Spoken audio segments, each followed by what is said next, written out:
Samurai are known worldwide and are often compared to European knights, though this comparison is not entirely accurate. The word samurai in Japanese translates to a person who serves. Medieval samurai were, for the most part, noble and fearless warriors. But when did they emerge? How did they live during different periods of Japanese history, and what rules did they follow? Samurai emerged as a result of the Taika reforms that began in Japan in 646.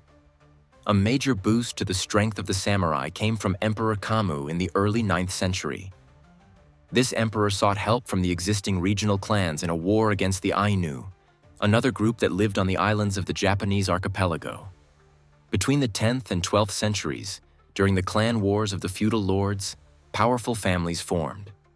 They had their own military units, and the members of these units later became samurai. During this period, the foundations of the unwritten samurai code, the way of the bow and horse, were established, which later transformed into a clear set of rules known as the way of the warrior, Bushido. The final formation of samurai as a distinct privileged class occurred during the rule of the Minamoto clan. Before the rise of Minamoto, a civil war between feudal clans took place. The course of this war led to the establishment of the shogunate, a form of governance with a military leader at the head called shogun. After the victory over the Taira clan, Minamoto Yoritomo forced the emperor to grant him the title of shogun. Now, the shogun was the most powerful person in the country, the highest-ranking samurai and the chief minister at the same time. Yoritomo established a new governing body in Japan, called the Field Headquarters. Like the shogun himself, almost all of his ministers were samurai. As a result, the principles of the samurai class spread throughout all spheres of Japanese society. The Golden Age of the samurai is considered to be the period from the first shogun to the Onin War, 1467 to 1477. On one hand, this was a relatively peaceful period, but on the other hand, the number of samurai was relatively small, allowing them to live in comfort. In the mid-16th century, it seemed as though the empire, shaken by conflicts, would permanently split into separate parts. But the daimyo, prince from Honshu Island, Oda Nobunaga, managed to begin the process of unifying the state. This process was long, and it was only in 1598 that true centralized rule was established. Tokugawa Ieyasu became the ruler of Japan. He chose the city of Edo, modern-day Tokyo, as his residence and became the founder of the Tokugawa shogunate, which ruled for over 250 years. The highest-ranking and most important samurai were the so-called hatamoto, the direct vassals of the shogun. However, the majority of samurai served as vassals of the daimyo, and most often they did not own land, but received some kind of salary from their lord. At the same time, they had significant privileges. For example, Tokugawa legislation allowed a samurai to kill a commoner on the spot if the person behaved improperly. In raising future samurai, they were taught to be indifferent to death, physical pain, and fear, to cultivate respect for elders and loyalty to their lord. The mentor and the family focused primarily on shaping the character of the young man who had chosen this path, developing courage, endurance, and patience. Character was built by reading stories about the heroic deeds of past samurai, watching corresponding theatrical performances. Sometimes a father would order his future warrior to go alone to a cemetery or another unpleasant place to become braver. It was common for adolescents to attend public executions, and they were also sent to inspect the bodies and heads of dead criminals. Moreover, the young man, the future samurai, had to leave a special mark to prove that he had not shirked, but had really been there. Often, future samurai were made to do hard labor, stay awake all night, walk barefoot in winter, etc.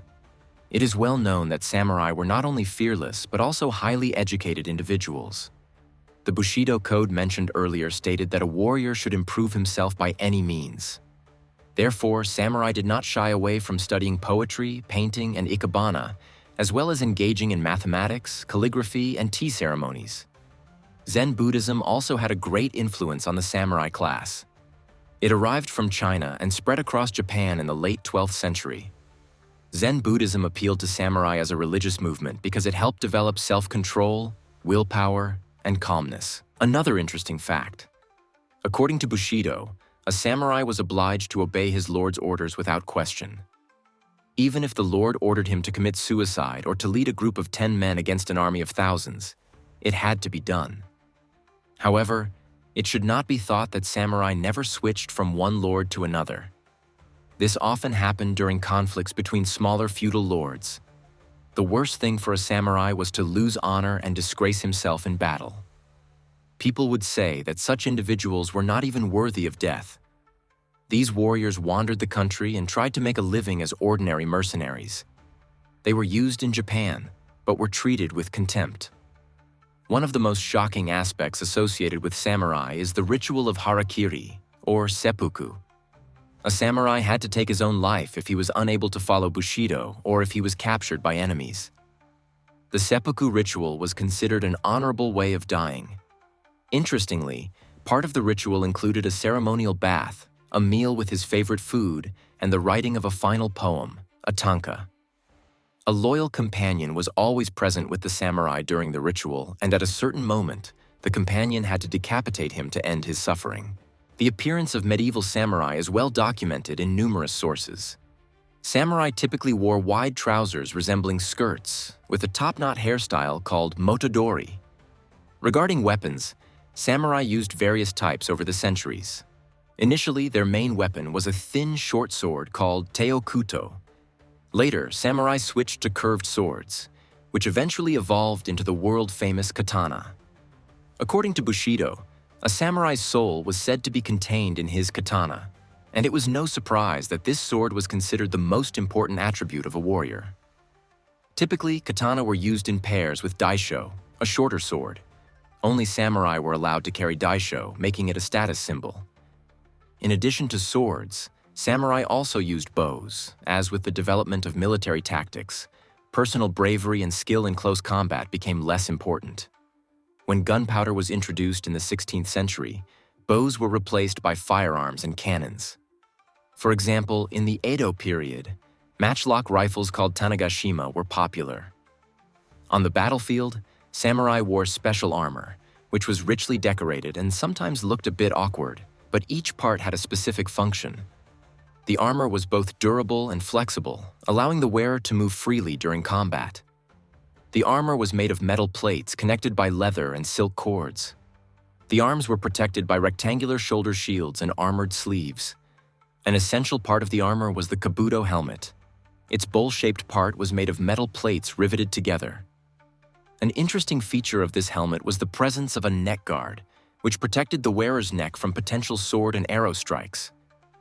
Along with helmets, samurai sometimes wore terrifying mengu masks to intimidate their enemies. The decline of the samurai class began when daimyo no longer needed large personal retinues of warriors, as had been the case during the period of feudal fragmentation. As a result, many samurai were left without a lord and became ronin, masterless samurai, or ninja, secret mercenary assassins. By the mid-18th century, the decline of the samurai class accelerated. The development of manufacturing and the strengthening of the bourgeoisie led to the gradual degeneration, mainly economic, of samurai culture. More and more samurai fell into debt with moneylenders. Many warriors changed professions and became ordinary traders and farmers. Moreover, samurai became involved in and organized various schools of martial arts, tea ceremonies, printmaking, Zen philosophy, and literature, expressing their deep affinity for traditional Japanese culture. In 1876, Japan passed the famous Edict on the Prohibition of Swords, which directly prohibited the wearing of traditional cold weapons. This ultimately finished off the samurai. Over time, they became part of history, and their traditions became an integral part of Japan's unique cultural identity.